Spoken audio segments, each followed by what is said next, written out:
Hi, it's Barbara Appleby here at Appleby Cottage. Um, I've been thinking about my little niece. She's not little anymore. She's grown. She has a family of her own. She's got grandkids. Uh, but when we were little, and Lisa will come along a little bit later than the rest of us, and she was the baby. She was precious. She was sweet. She had this blonde hair going. There was this little white spot that had this, like she'd had her hair done, all the time. Her nickname was Hurricane Lisa. I have to tell you about Hurricane Lisa. Um, it was in the fall of the year, and it was about close to Halloween. Now, we didn't go into all the scary stuff. We went into me and Marie and Jimmy, my niece and nephew. We were cowboys. We had our cowboy hat, and we had our little vest on, and we had our bag, and we were going to get some candy. And Hurricane Lisa, we had her dressed up as a princess.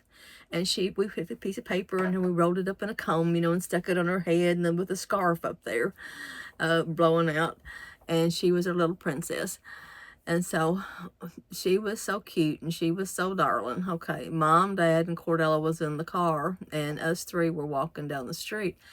And of course, at that time, it wasn't like it is now. But anyway, Mom's friend always did caramel apples. This woman made the best caramel apples in the entire world. I mean, seriously.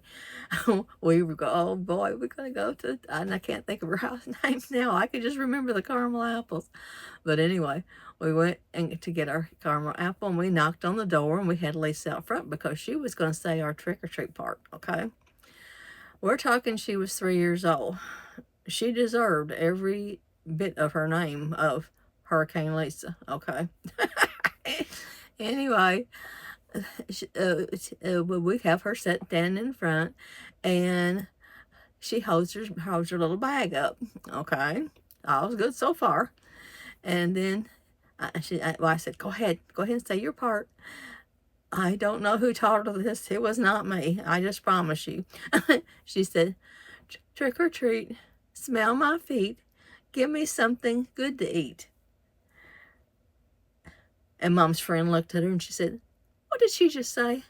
I said, I don't know. She can't talk plain and we don't understand her yet.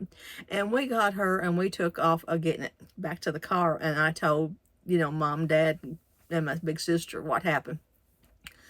All of us were put in the car and we come home. That was the end of that. Mom made us a big bowl of popcorn. I remember that. So we had sandwiches and we had popcorn and we watched TV for the evening. If you like our story, come and sit down with us as we tell more stories and we look at how life was back in my days. I want to tell you that God is good all the time, and I also want to tell you God bless and have a blessed day. Goodbye now.